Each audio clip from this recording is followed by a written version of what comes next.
धन्यवाद। अ, डॉक्टर जगताप, आप एक छोटा सा परिचय देते हुए हमारे पार्टिसिपेंट्स को।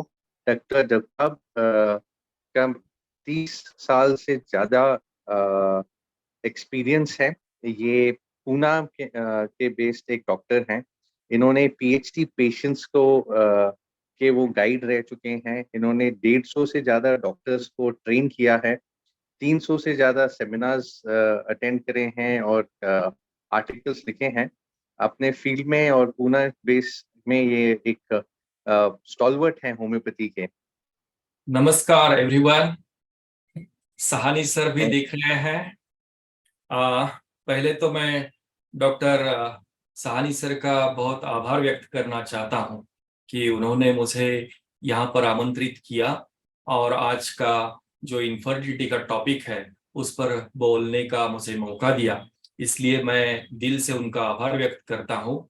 डॉक्टर संदीप जी है, डॉक्टर जैन से अभी अभी मेरा परिचय हुआ, तो और सभी मान्यवर कुछ कुछ दिख रहे हैं, लेकिन स्क्रीन पर छोटे छोटे नाम आ रहे हैं। तो मैं सभी का दिल से आपका आभारी हूं कि आपने मुझे आपके मंच में शामिल किया।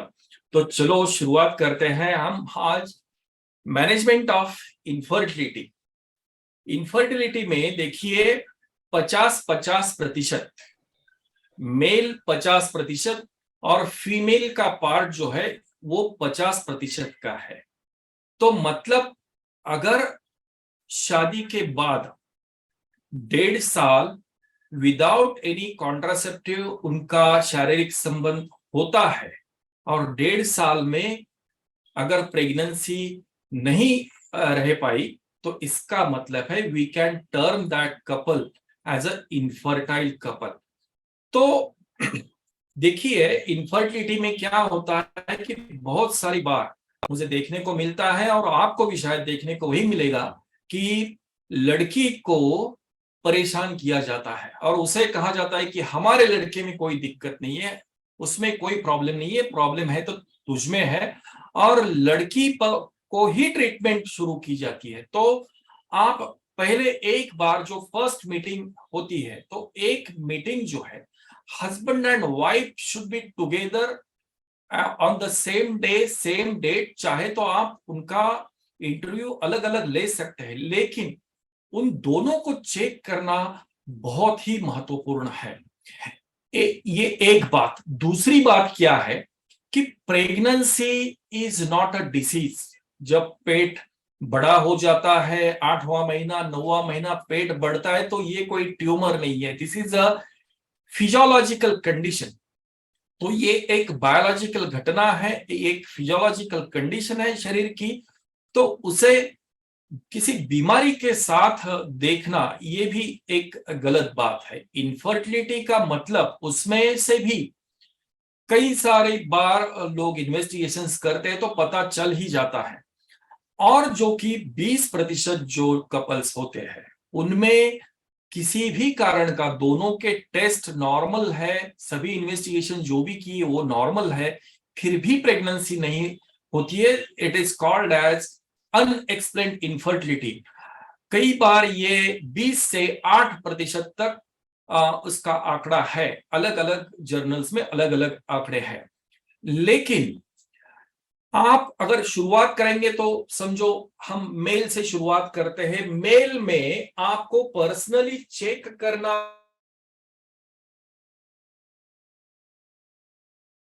जो सेक्सुअल ऑर्गन जो है, पेनिस का आकार नॉर्मल है क्या, वो देखना चाहिए।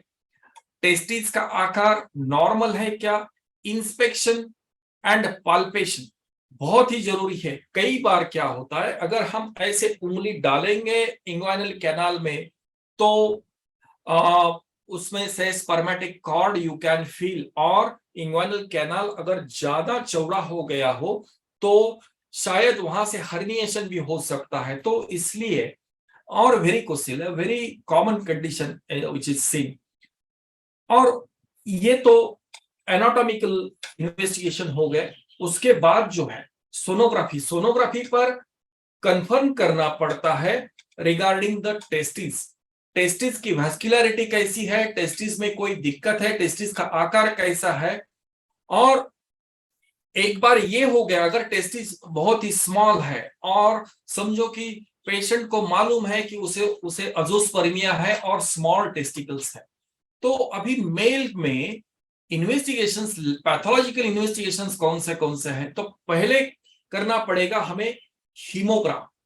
हीमोग्राम उसके साथ ईएसआर, अगर ईएसआर ज्यादा है तो ज्यादा ईएसआर होने के कारण मतलब कोई ना कोई अंदरूनी इंफेक्शन लगातार उस मेल में चल रहा है, तो ये एक बात है। Blood sugar levels, please do HbA1c with fasting and PP blood sugar levels. अगर शुगर लेवल्स पता नहीं चलता है, आजकल स्ट्रेस लेवल, लोगों का मानसिक दबाव इतना ज्यादा है कि यंगस्टर्स में भी डायबिटीज के लक्षण पाए जाते हैं, जो कि उनके द्वारा दिखाई नहीं, मतलब कभी चेक नहीं किया जाता, तो इसलिए ब्लड शुगर्स इज मस्ट। अगर HbA1c 6 से ज्यादा है या शुगर्स राइज हुए हैं, फास्टिंग समझो 150 के करीब है और पीपी शुगर अगर 175 से भी आगे है, तो उनको डायबिटीज की ट्रीटमेंट की जरूरत है। दूसरी बात, सीमेन एनालिसिस जब करते हैं तो डायबिटिक पेशेंट में इन्फेक्शन के चांसेस बहुत ज्यादा होते हैं, leukocytes are seen in the semen, तो इसलिए अच्छे से सीमेन एनालिसिस। और तीसरी बात, टेस्टोस्टेरॉन, जो एंडोक्राइन का जो इन्वेस्टिगेशन है, टेस्टोस्टेरॉन एक जरूरी है। और दूसरी बात है कि उनका FSH लेवल, अगर टेस्टिस स्मॉल है तो आगे चल के क्या करना है, टेस्टिस को पंक्चर करके, जिसे टीसा कहा जाता है, टेस्टिकुलर एस्पिरेशन ऑफ स्पर्म्स, तो टीसा के लिए जब जाते हैं डॉक्टर्स, तो यहां पर टेस्टिकल को एक जगह से पंक्चर करके अनेक जगह पर सुई से पंक्चर करके जो फ्लूइड निकाला जाता है, अगर उसमें स्पर्म्स पाए गए तो एक तो रिपोर्ट में अजूस्पर्मिया, मतलब कोई भी स्पर्म काउंट नहीं है, 0 स्पर्म काउंट है, तो ये स्पर्म्स को बचा के रखना पड़ेगा ताकि आगे चल के उनको IVF किया जा सके। होम्योपैथी का रोल यहां से खत्म नहीं होता है। IVF हो गया या IUI के लिए पेशेंट छोड़ दिया का मतलब होम्योपैथ का रोल खत्म हुआ, ये दिमाग से आप निकाल दीजिए। तो लेकिन ये एक बात समझनी पड़ेगी कि अगर टीसा में स्पर्म मिलते तो उन्हें प्रिजर्व किया जा सकता है और प्रिजर्व करके लैब से कभी भी उसका इस्तेमाल हो सकता है। ये एक बात, जिसे कहते हैं only Sertoli cell syndrome. Only सार्टोली मतलब लाइडिक सेल्स, जहां पर स्पर्मेटोजेनेसिस होता है तो लाइडिक सेल्स की मात्रा जो है उस मेल में कम है, लाइडिक सेल्स लगभग नहीं के बराबर है, तो कहीं कहीं पंक्चर के दौरान कुछ स्पर्म्स 20, 25, 30, 40 जो भी मिलते हैं उनको प्रिजर्व करना चाहिए। तो ओनली सार्टोली सेल सिंड्रोम में आप ऐसे अजोस्पर्मिया के मेल का FSH level, follicular stimulating hormone, जरूर चेक कीजिए।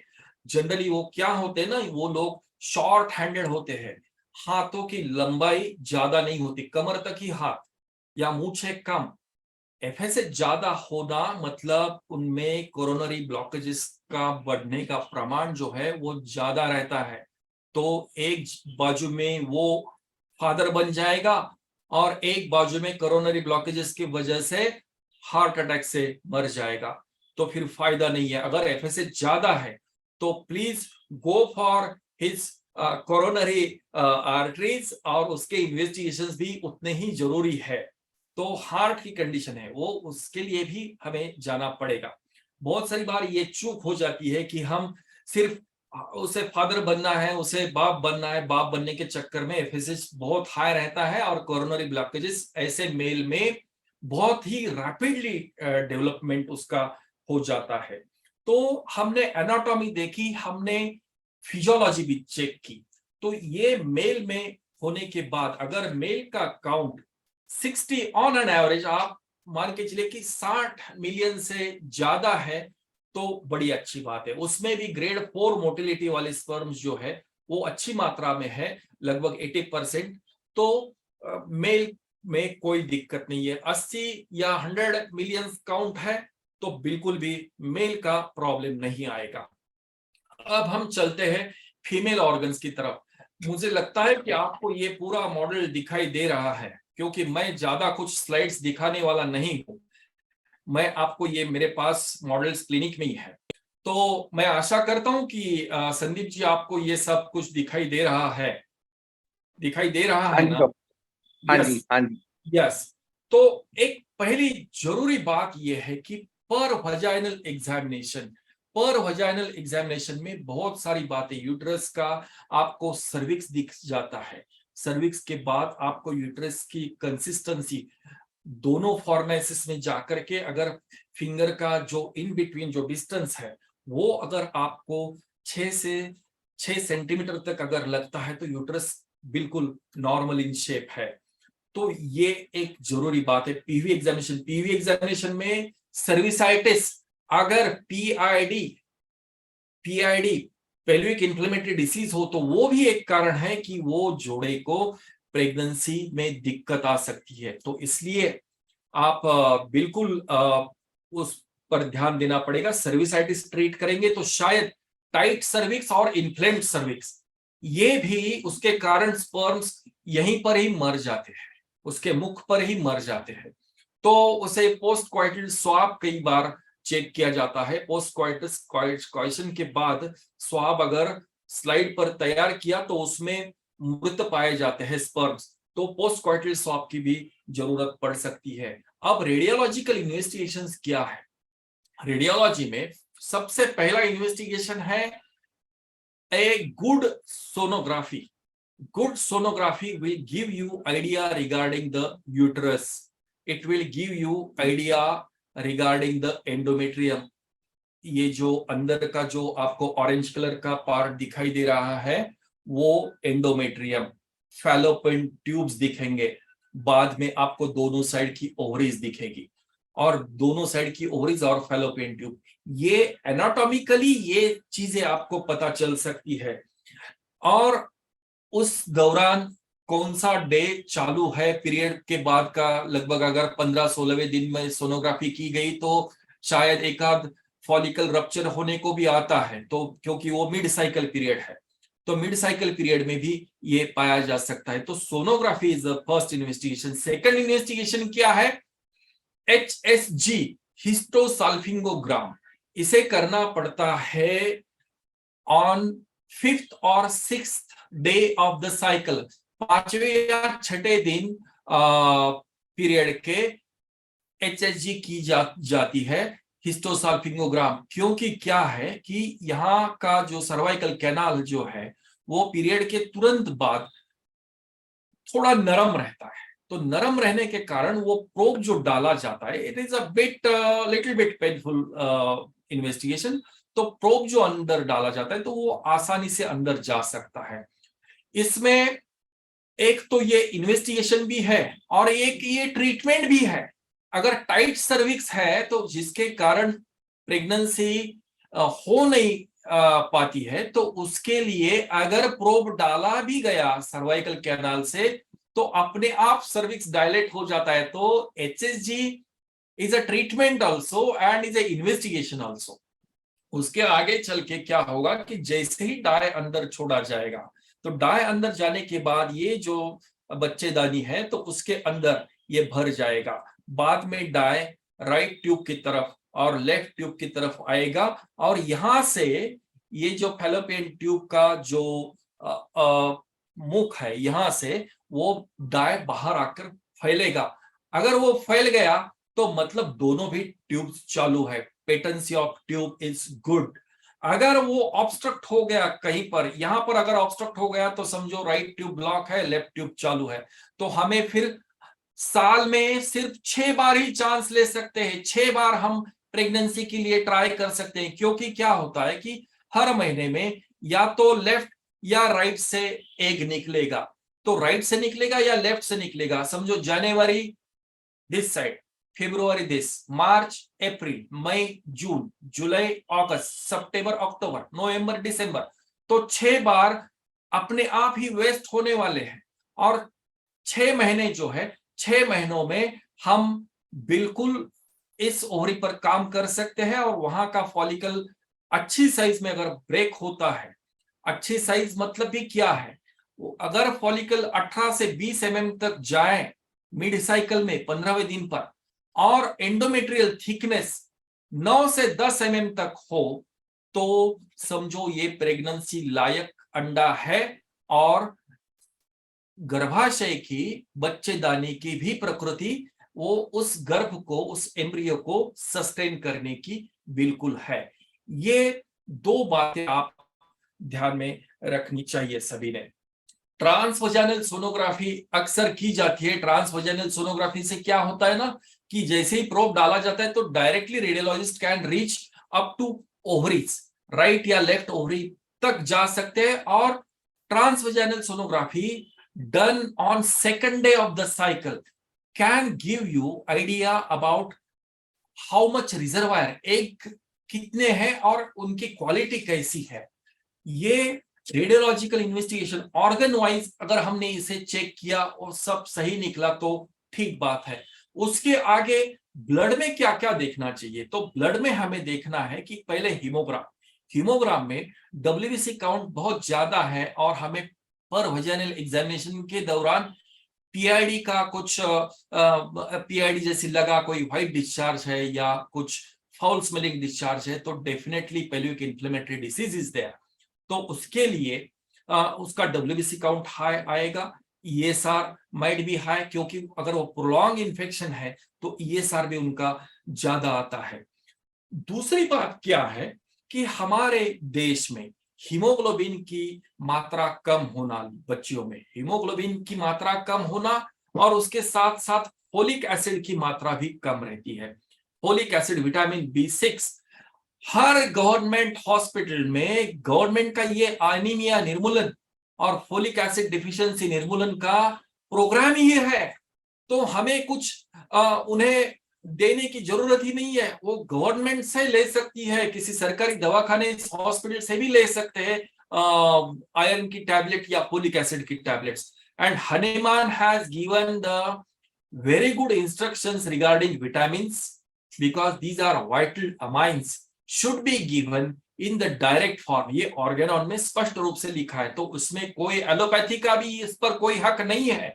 सच बोला जाए तो आयरन टैबलेट या कोई विटामिन पर किसी पैथी का कोई राज नहीं है, ये अपने आप में दीज आर वाइटल अमाइंस, तो फोलिक एसिड बहुत ही जरूरी है।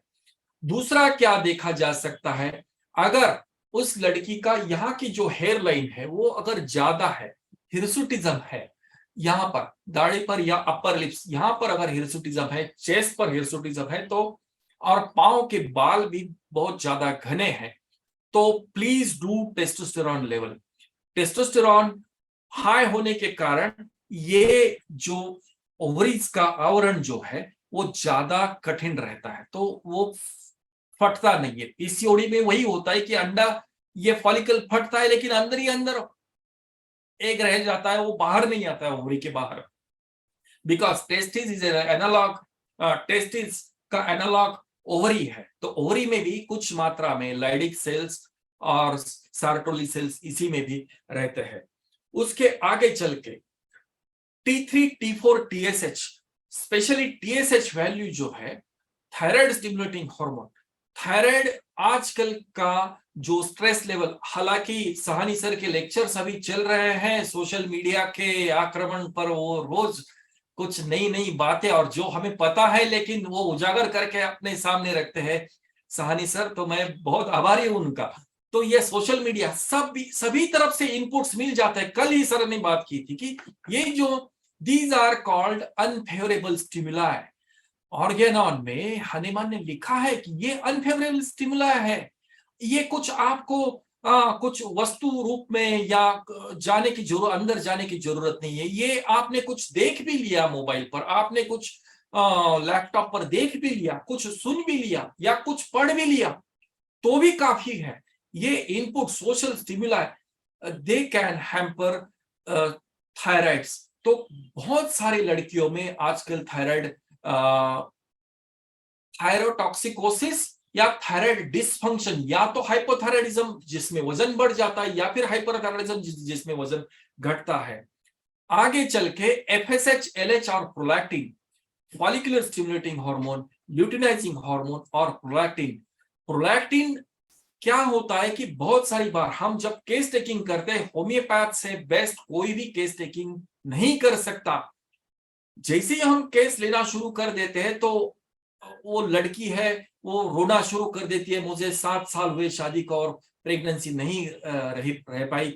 तो रोना शुरू हो जाता है और प्रोलैक्टिन समझो 50 तक प्रोलैक्टिन आया। आप जब इस फिजिकल एग्जामिनेशन करेंगे तो please check breast also, because fibroadenomas in the breast can disturb the hormonal cycles. और हाई प्रोलैक्टिन में उस लड़की को पता नहीं होता है कि निपल से कुछ डिस्चार्ज पानी जैसा आ रहा है या फिर मिल्क जैसा सिक्रीशन हो रहा है। हम रेपर्टरी में ड्रग है पल्सेटिला कि lactation in unmarried girls is pulsatilla, लेकिन पल्सेटिला और उसने रोना भी शुरू कर दिया तो हम अपने आप जंप कर जाते हैं पल्सेटिला पर। लेकिन ये सब जो है ये स्ट्रेस का भी एक कारण है। और उसमें आगे की जो इन्वेस्टिगेशन है आगे का AMH स्कोर। हालांकि अब क्या होता है ना कि हमारे यहाँ पुणे में ऐसा स्टाइल चल रहा है, पुणे या बेंगलोर या बंबई जैसी ये दिल्ली मेट्रो सिटीज है, तो लड़कियों की शादी की उम्र जो है उनको करियर करना होता है, उनको सब कुछ लाइफ सेट करना होता है, उसके बाद शादी के लिए सोचते हैं। तो शादी करते करते उनका एज लगभग हो जाता है 28, 29 या फिर 30।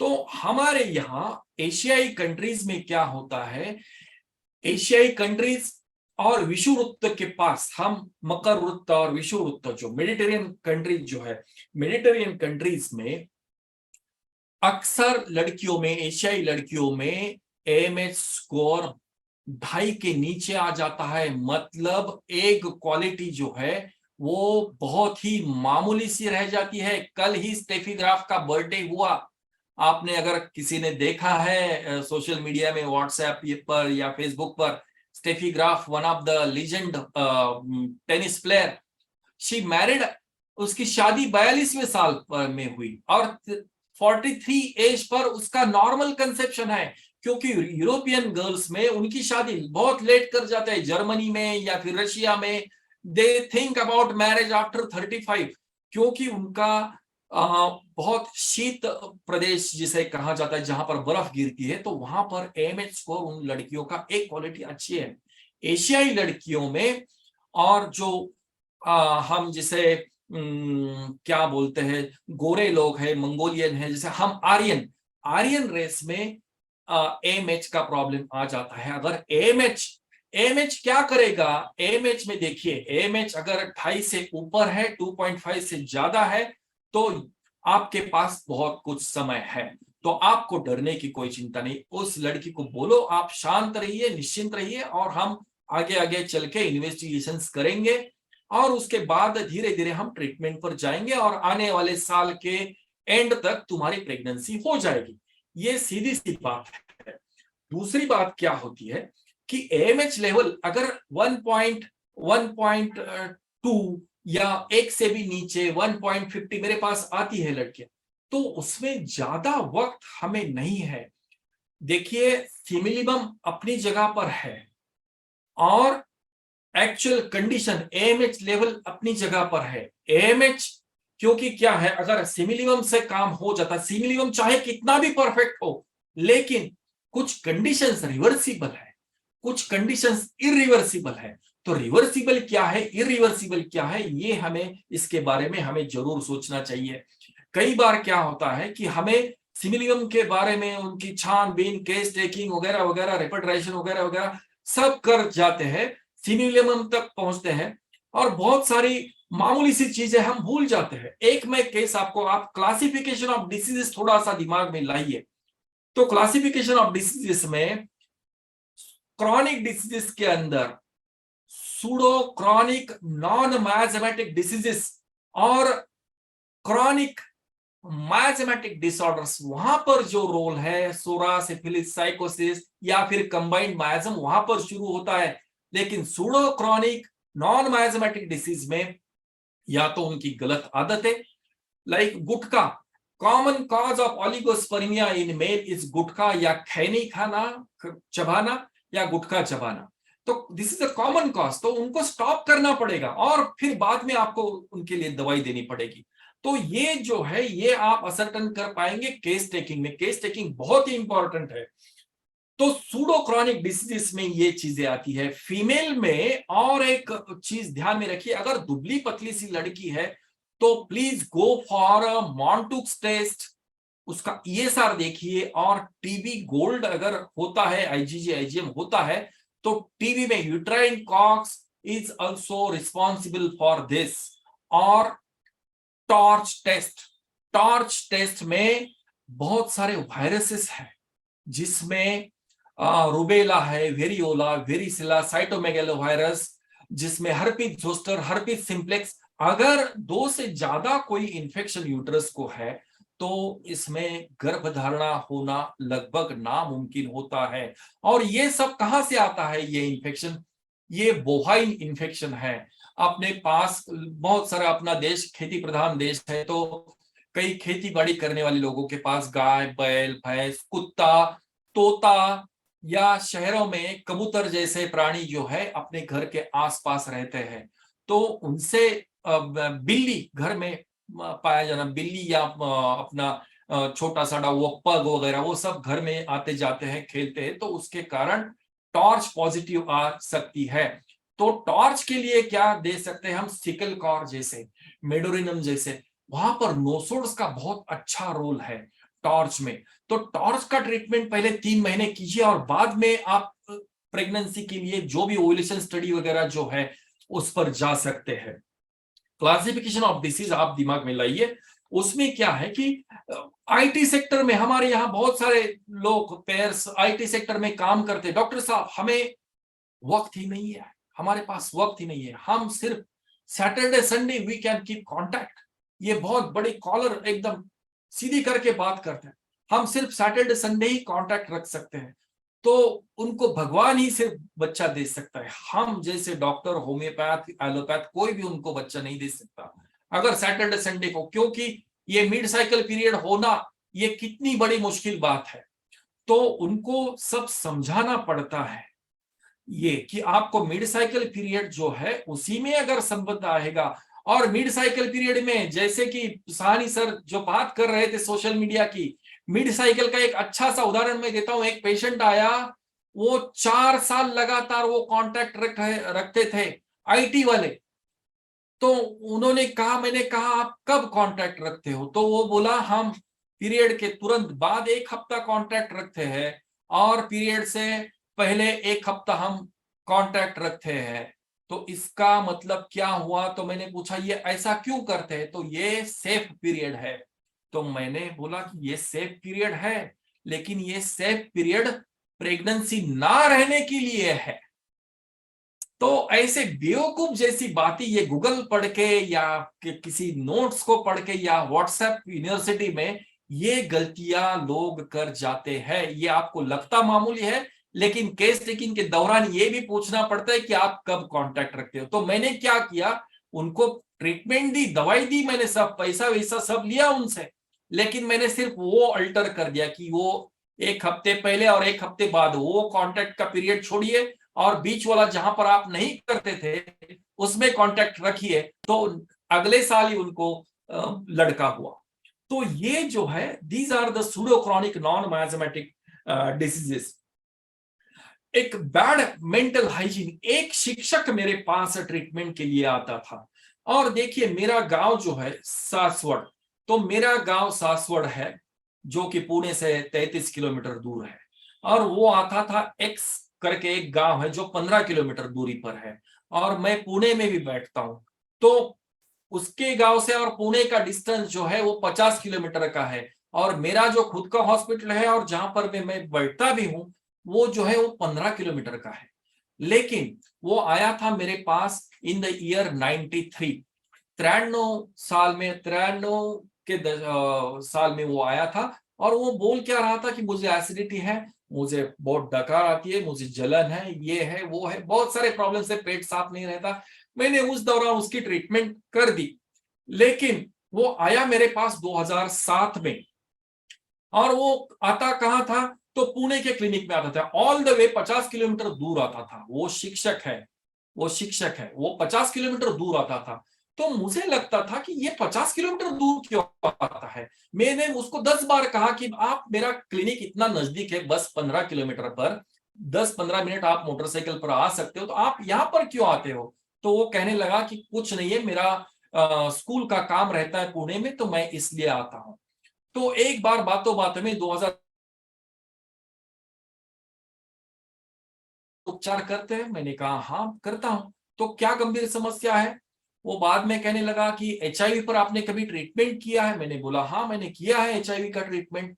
तो उसके बाद उसने पूछा तो पेशेंट को लाना पड़ेगा। मैंने बोला बिल्कुल आपको लाना पड़ेगा। तो दूसरी बार आया वो, दूसरी बार कहने लगा कि मुझे मुझे ही ट्रीटमेंट लेना है एचआईवी का। तो मैं बोला आप रिपोर्ट दिखाइए। तो उसने इतना बड़ा फाइल लेकर के मेरे पास आया, और उसमें सिर्फ ऐसा कन्नड़ जैसा लिखा था, देवनागरी लिपि में नहीं था वो। तो मैं बोला ये क्या है। तो वो लगभग 1994 93 में उसकी शादी हुई, जस्ट पहले महीने में उसकी वाइफ गर्भवती रही, उसको लड़की हुई, और 2007 में वो मेरे पास एचआईवी के लिए आया। लेकिन कहीं पर भी एचआईवी का इन्वेस्टिगेशन नहीं था। मैंने उसको बोला कि आप पहले एचआईवी का रिपोर्ट निकालिए, बाद में हम ट्रीटमेंट देंगे। वो कह रहा था आप पहले ट्रीटमेंट दो, बाद में मैं रिपोर्ट निकलवाता हूं। मानिए कि 1994 में जाकर के 16 लाख रुपए की दवाई खाई थी, 16 लाख रुपए की। और फिर मैंने क्या किया, पुणे के कोने में उसको भेजा, जो ऑथेंटिक लैब उसके कोने में भेजा। उस लैब ने पूरा सील करके रिपोर्ट मेरे पास भेज दिया। तो मैंने वो रिपोर्ट लाया, मैंने रिपोर्ट उसके सामने ही खोला। खोलने के बाद रिपोर्ट तो निगेटिव था। तो मैंने बोला कि सर जी आप आईने में देखिए एक बार अपने आप को, और आईने में देख के बोलना कि मैं मूर्ख शिक्षक हूं। क्योंकि एचआईवी रिपोर्ट निगेटिव था, वो 14 साल अपने बीबी के पास नहीं सोया। वो बाहर सोता था, उसके पिताजी के साथ बरामदे में सोता था। लड़की, उसकी माँ और उसकी बीवी वो अंदर सोती थी, और ये बाहर सोता था। तो ये दिक्कत। और उसके तो, और मैंने उस समय एक मूवी आई थी शाहरुख खान की, वीर ज़ारा। तो मैंने बोला कि आप बीवी को लेके वीर ज़ारा देखने जाओ। तो वीर ज़ारा में जैसे वो शाहरुख खान वो अपने बीवी का, प्रीति जिंटा का वो पायल ऐसे लेके जेल में बैठा था, और उसे हिला हिला के उसको याद निकाल के, लेकिन उसने मुंह नहीं खोला, क्योंकि अगर पाकिस्तान में मुंह खोल दूंगा तो प्रीति जिंटा को मार देंगे। तो अपने वो जेल में ही बैठा रहा 14 साल तक। फिर रानी मुखर्जी ने उसका केस चलाया, बाद में वो बरी हो गया। और बाद में इंडिया में आने के बाद उसे पता चला कि यार मेरी बीवी तो पहले से ही इंडिया में, अमिताभ बच्चन उसके ससुर है, उनके साथ रह रही है। तो इसका मतलब उसने खुद ने अपने तरफ जेल बना लिया, 14 साल तक बीवी से कांटेक्ट ही नहीं रखा। फिर अगले साल उसको लड़का हुआ। तो ये है सूडो क्रॉनिक डिसीज। आपको ये केस टेकिंग के दौरान बहुत सारा देखना पड़ेगा। बॉम्बे की एक लड़की आई थी, और 4 साल हुए शादी को, तो उसे किसी बहुत बड़े संत महात्मा ने भेजा था, एक युग पुरुष जिन्हें माना जाता है महाराष्ट्र में, जो बहुत ही बड़े संत है। तो उन्होंने भेजा था कि जाओ डॉक्टर जगताप के पास, उनसे दवाई ले लो। वो आई मेरे पास, उसके सब मैंने रिपोर्ट्स निकाले, टॉर्च टेस्ट किया, सब कुछ किया, हस्बैंड का भी किया, सब किया। और उसे एचएसजी करने को बोला था, वो एचएसजी का रिपोर्ट उसमें नहीं था। मैंने बोला एचएसजी मैंने आपको करने को बोला है, क्योंकि महीने में एक ही बार हम एचएसजी के लिए जा सकते हैं। तो वो बोला नहीं, आपने जो भी रिपोर्ट दिए थे मैंने सब करवाए हैं। तो बाद में हस्बैंड ने उसका हाथ पकड़ा और बोला सर ये इतनी बेशरम औरत है कि शादी के बाद हमारा फिजिकल कांटेक्ट हुआ ही नहीं है। ये भगवान की सब वो ग्रंथ पुराण लेकर के बैठती है, और वो जो साधु बाबा है उनका सब पढ़ती रहती है। तो फिर वो रोने लगी। तो उसने क्या बताया कि मुझे ये भगवान के आज्ञा के खिलाफ है, ये सब पाप है। तो ये सब लेकर के 4 साल में तो कोई भी डॉक्टर ऐसे पेशेंट को ट्रीट नहीं कर सकता। ये मैंने ढूंढ के निकाला, बाद में उसे समझाया गया कि ये सही नहीं है, शादी इसीलिए की जाती है, या फिर आप सन्यासी लेते शादी करने से पहले। तो ऐसे ऐसे पेशेंट्स आपको केस टेकिंग के दौरान मिल सकते हैं। हम सिमिलिमम के बारे में, हालांकि अगर ओलिगोस्पर्मिया हो या फिर पीसीओडी हो या फिर एंडोमेट्रियल डेवलपमेंट नहीं होता है, ये कोई भी दिक्कत हो, तो हमें सिमिलिमम के लिए जाना पड़ता है।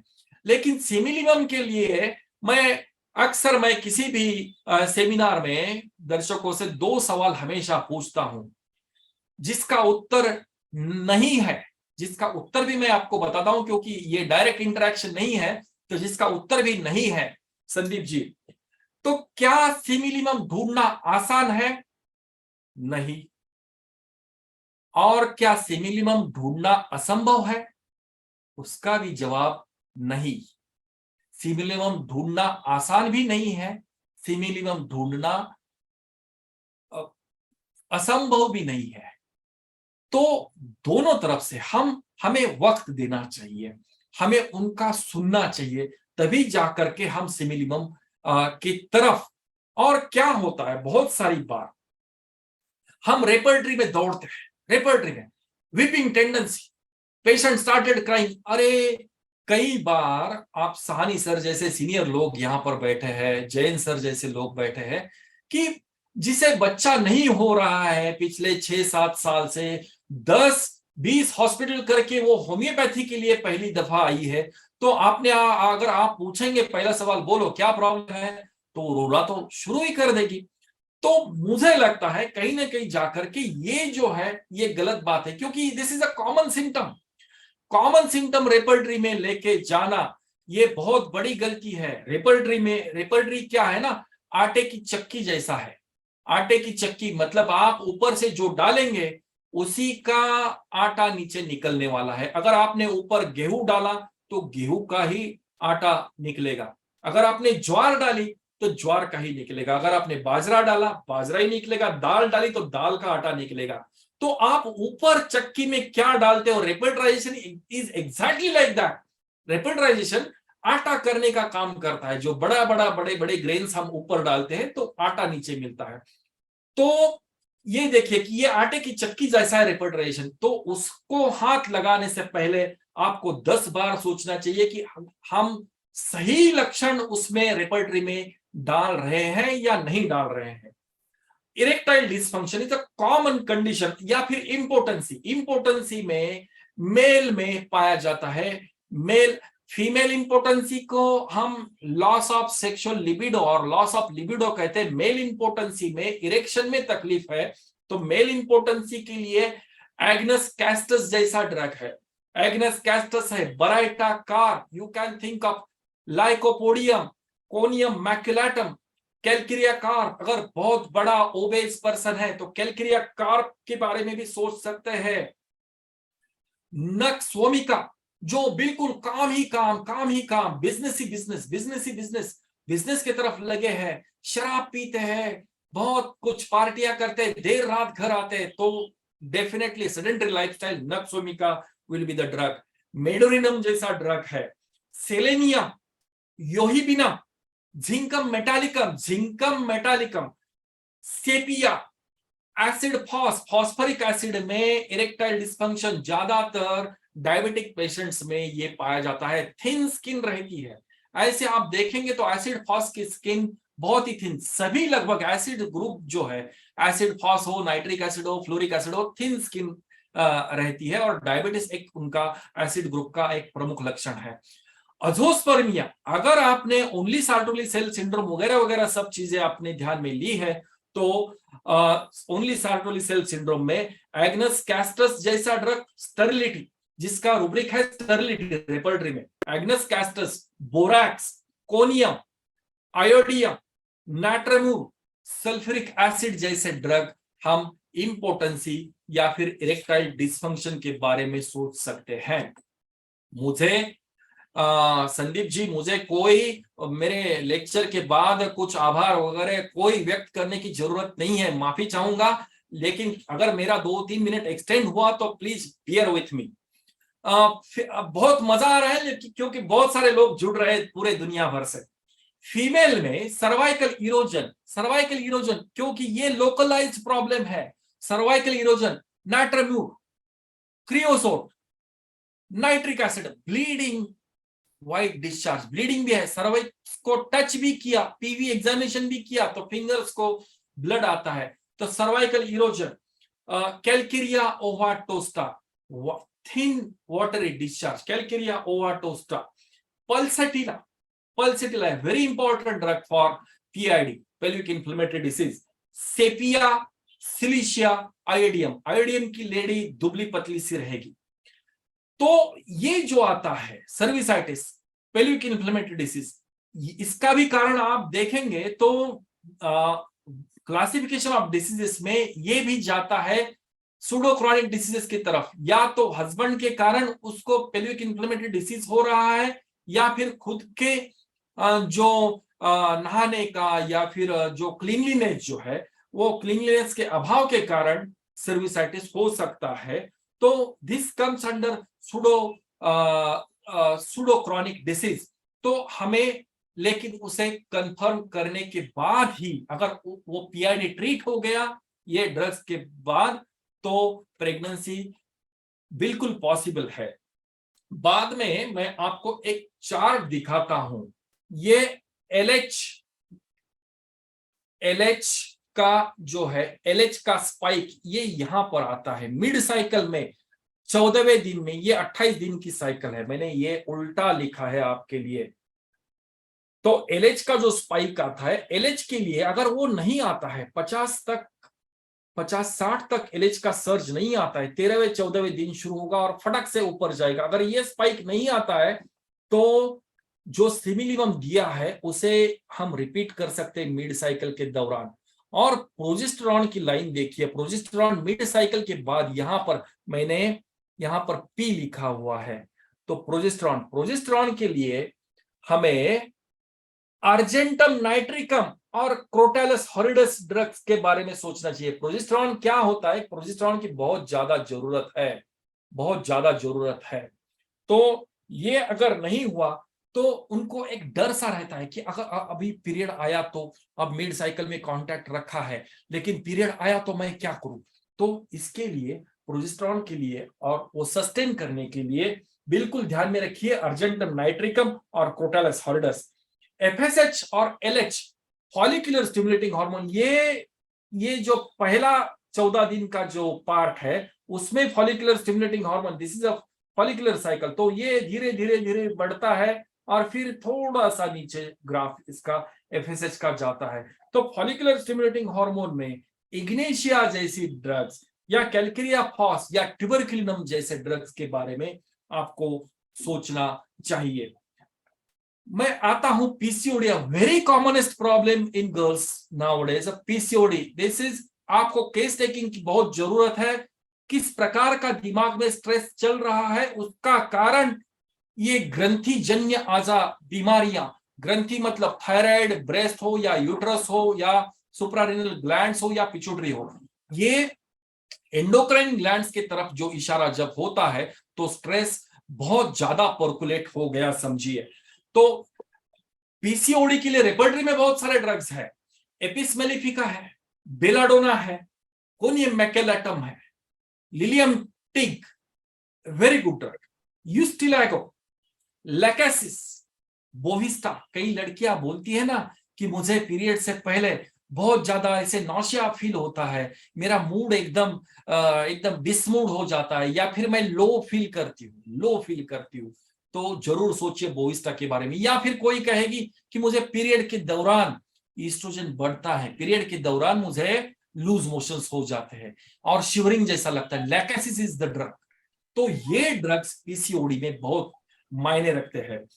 पोडोफाइलम जैसा ड्रग है, पोडोफाइलम हम आमतौर पर लूज मोशन के लिए कंसीडर करते हैं, लेकिन podophyllum is one of the good drug for PCOD. और आयोडियम ओवेरियन सिस्ट के लिए, ओवेरियन सिस्ट अगर राइट ओवरी में है, लेफ्ट ओवरी में है, तो सिस्ट के लिए भी बहुत सारी दवाइयां हैं, आयोडियम है, लैकेसिस है, हेमेमेलिस। हेमेमेलिस का मदर टिंचर भी अगर पेट पर, लोअर एब्डामिन पर लगाया जाए तो हिमोरेजिक सिस्ट गेट्स एब्सॉर्ब, तो हिमोरेजिक सिस्ट एब्सॉर्ब हो सकता है। Aristinax is a good drug for appendicitis also, and Aristinax is good drug for ovarian cyst also. Apis mellifica patient is thirstless, और बहुत ज्यादा फूला हुआ, बॉडी में से पानी बाहर नहीं जाता है, आंखों के नीचे यहाँ पर सूजन दिख जाती है, तो एपिस मेलिफिका। कैलकेरिया कार्ब जैसे ड्रग्स। और दूसरी बात यह है कि उनको प्रेगनेंसी ना रहने के कारण जो स्ट्रेस इतना ज्यादा बढ़ जाता है, तो इसके कारण एफएसएच और एलएच सप्रेस हो जाते हैं, और प्रोजेस्टेरॉन और प्रोलैक्टिन ना चाहते हुए भी वो बढ़ता है। उसके साथ साथ और क्या बढ़ता है, कार्डियोलिपिन्स बढ़ जाते हैं, पाल्पिटेशन, हार्ट की बीमारी की तरफ उसका अंदेशा हो जाता है। तो आप कार्डियोलिपिन सही करने के लिए और एफएसएच एलएच नॉर्मल करने के लिए आप विचार कर सकते हैं क्राटागस मदर टिंचर 10-10 बूंद या 15-15 बूंद दिन में 3 बार 1 कप पानी में लिया जाए, तो कार्डियोलिपिन्स अपने आप जगह पर आ जाते हैं और उसका प्रेगनेंसी के चांसेस और बढ़ जाते हैं, बिकॉज एफएसएच एलएच एस्ट्रोजन और प्रोजेस्टेरॉन फ्रीली बढ़ना शुरू हो जाता है। ये भी एक चमत्कार ही है होम्योपैथी का। प्रोजेस्टेरॉन के लिए अर्जेंटम नाइट्रिकम और क्रोटालस हरिडस।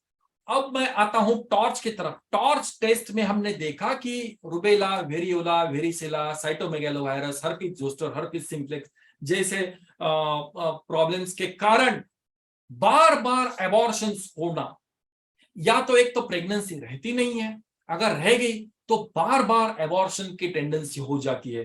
तो एबॉर्शंस के लिए is a part of infertility, you can say secondary infertility. तो ऐसी इस प्रकार की इनफर्टिलिटी के लिए apis mellifica, belladonna, erigeron, ipecac is a very good haemorrhagic, ipecac has got a haemorrhagic tendency. हम खांसी में सोचते हैं लेकिन इपिकैक यहां पर भी इस्तेमाल होता है। सबाइना, सिकलकॉर, सेपिया, प्लम्बम मेट जैसी दवाइयां जो है वो रिपीटेड एबॉर्शंस में बहुत ही कारगर साबित हुई है होम्योपैथी के। उसमें भी अगर फ्राइड के कारण एबॉर्शन होता है तो एकोनाइट, जेल्सिमियम और ignatia they stands at very high level. Second month abortion apis mellifica, third month abortion apis mellifica, cimicifuga, sabina, secale cor और यूस्टिलागो। ग्रीफ के कारण, दुख के कारण, कोई हादसा हो गया, प्रेगनेंसी रही और हस्बैंड की डेथ हो गई, तो ये बहुत ही ज्यादा दुख भरी कहानी हो जाती है। तो उसमें अगर एबॉर्शन हो जाता है, हस्बैंड की नहीं, फादर या और किसी भाई की डेथ हो गई, तो इग्निशिया इज द ड्रग, और बाद में उस एबॉर्शन के बाद she can conceive very well in a second और थर्ड अटेम्प्ट। और tendency for abortions, plumbum met, बार बार रिपीटेड एबॉर्शंस होना, tendency for abortions, sabina, sepia और सिलिशिया। यहां ना ये शुरू करना है। एक केस में आपको बताता हूं, आसाम से एक लड़की आती है मेरे पास, मतलब वो पुणे में रहती है, आईटी सेक्टर में। कुछ स्लाइड आपको दिखेंगे, तब तक मैं बात करता हूं, 2-3 स्लाइड्स बस दिखाऊंगा। आसाम से एक लड़की आती है, सिलचर डिस्ट्रिक्ट से। उसके इतने सारे एबॉर्शंस हो गए, 6-7 एबॉर्शंस हुए, और एबॉर्शंस के कारण वो मेरे पास आती थी। उसको, उसे एसिडिटी होती है, उसे कमर में दर्द है, उसे बहुत सारे प्रॉब्लम्स थे, फिजिकल हेडेक था, माइग्रेन था, ये वो बहुत सारे प्रॉब्लम्स थे, तो उसके कारण वो परेशान थी। एक ही ड्रग है सल्फर, मैंने सल्फर दिया, उसके सभी, right from migraine to acidity to everything settled sulphur के कारण, और उसके बाद उसको प्रेगनेंसी रहेगी और वो बच्चा भी पैदा हो गया। सल्फर का कैरेक्टरिस्टिक है कि not well since last abortion. अब ये एक स्लाइड आप देख रहे हैं, ये अमेरिका से एक केस आई थी, है तो लड़की पुणे से ही, लेकिन रिपीटेड एबॉर्शन 9 बार एबॉर्शन हुआ था। Genetic material, sperm is a genetic material, उसका डीएनए इज जेनेटिक मटेरियल। तो वो फीमेल, जबकि ये इम्यूनोसप्रेशन हो जाता है कुछ टाइम के लिए, कुछ वक्त के लिए, लेकिन ये आमतौर पर कुत्ते, बिल्लियां, गाय, भैंस सभी को बच्चे होते हैं तो हमें लगता है कि हमको भी हो जाएंगे, लेकिन इंसानी दिमाग बहुत ज्यादा सोचता है, इसीलिए एक भी हो पाना बहुत मुश्किल बात हो रही है। तो उसको मेक्सिको में जाके उसे पेट पर हस्बैंड का एक ड्रॉप ब्लड का इंजेक्शन लेना पड़ता था। वो 20, 30, 40 बार कर चुकी थी, फिर भी एबॉर्शंस होते थे। टीयरफुल मूड से मैंने सिलिशिया ड्रग निकाला। ये एक लड़की है, उनकी बहुत सुंदर सी। मेल में ओलिगोस्पर्मिया था, लाइकोपोडियम से ट्रीट हो गया। फीमेल में सर्विसाइटिस, उसे नाइट्रानूर, नाइट्रिक एसिड और कॉस्टिकम एक के बाद एक सक्सेशन के बाद। ये बहुत अभी पुरानी केस है, मतलब लड़की अभी 10 साल की है। ये भी एक मैंने मुंबई में एक केस किया था, पीसीओडी विथ हाइपोथायराइडिज्म लड़की के लिए, तो उसे दिया था कैलक्रिया कार्ब और थायराइडिनम। पुरानी केस है, अभी लड़का वो 9th या 10th क्लास में है। नेक्स्ट, ये प्लेटिना लेडी, उसका हस्बैंड एक यशराज फिल्म्स जो है, बहुत फिल्म मेकिंग में बहुत बड़ी कंपनी मानी जाती है यशराज फिल्म्स, वहां पर वो आर्ट डायरेक्शन का काम करता है। तो ये लड़की एकदम प्राउड फीलिंग, एकदम मेकअप वेकअप एकदम टकाटक, ड्रेसेस भी एकदम झंकी पंकी है, मतलब कलर सेंस, नेल पेंट वगैरह, प्राउड फीलिंग। प्लेटिना दिया था, प्लेटिना के कारण उसकी लड़की हुई, लड़की भी अभी स्कूल में जा रही है। नेक्स्ट, ये वही बच्चा है जब 10 साल, 7-8 साल पहले मैंने ये फोटो निकाला है। नेक्स्ट, ये ओनली सार्टोली सेल सिंड्रोम का केस है। मेल में सेल्स इन द टेस्टिस, तो हमने 20-25, क्योंकि मैं दीनानाथ मंगेशकर हॉस्पिटल में भी काम करता हूं, उसके 20-25 हमने स्पर्म्स निकाले, उनको प्रिजर्व कर दिया। फीमेल को पीसीओडी का प्रॉब्लम था, उसे कैलक्रिया कार्ब से ट्रीट किया, बाद में उसे आईवीएफ के डिपार्टमेंट में शिफ्ट किया और उसका आईवीएफ सक्सेसफुल हुआ। एक लड़का और एक लड़की हुई, अभी ये बच्चे भी स्कूल में जाते हैं।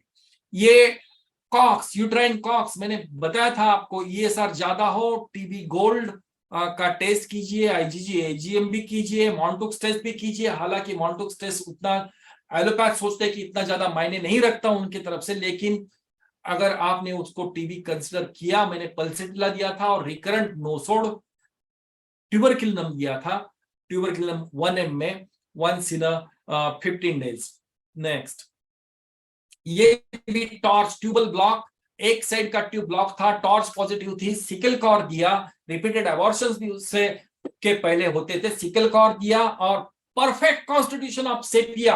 आप उसके आर्म्स देखिए, सेपिया लेडी बिल्कुल ऐसे धट्टे कट्टे एकदम पहलवान लोग जो अभी अनशन पर बैठे हैं उस प्रकार की तबीयत रहती है। नेक्स्ट, वो आगे चल के ये इसको दिया था मैंने पुअर एफएसएच और एलएच, सेपिया लेडी है, ये भी सेपिया। उसके बाइसेप्स देखिए, बाइसेप्स देखिए। नेक्स्ट, ये देखिए, ये this is a tall lady, लगभग 5 फुट 10 इंच हाइट है। शोल्डर्स देखिए, कलर भी सांवला है और ये काम करती है मच्छी फिश काटने का काम करती है, बहुत सारा हेवी वेट उठाती है, बहुत सारे काम में लगी रहती है, घर में झाड़ू पोछा करके वो फिश का शॉप चलाना, वो because sepia is better by feels better by exertion. मैंने उसको पूछा आप क्यों काम करते इतना? नहीं, मैं सुबह मार्केट जाती हूँ, वो M80 लेकर, M80 बाइक चलाकर वो सब फिश लाती थी और उसका बेचने का वो दुकान चलता था। अब ये हाइपोथायराइडिज्म भी था और ये लड़का हो गया, उसको सेपिया ड्रग दिया था। नेक्स्ट, इसे भी कौन सा?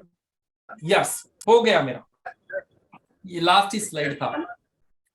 Yes, and thank you once again everyone. ये मैं एक ही मेरा यूट्यूब चैनल है doctor Deepak Jagtap show, please subscribe कीजिए, जहां पर आपको बहुत सारी जानकारी होम्योपैथिक ड्रग के बारे में मिलेगी। धन्यवाद।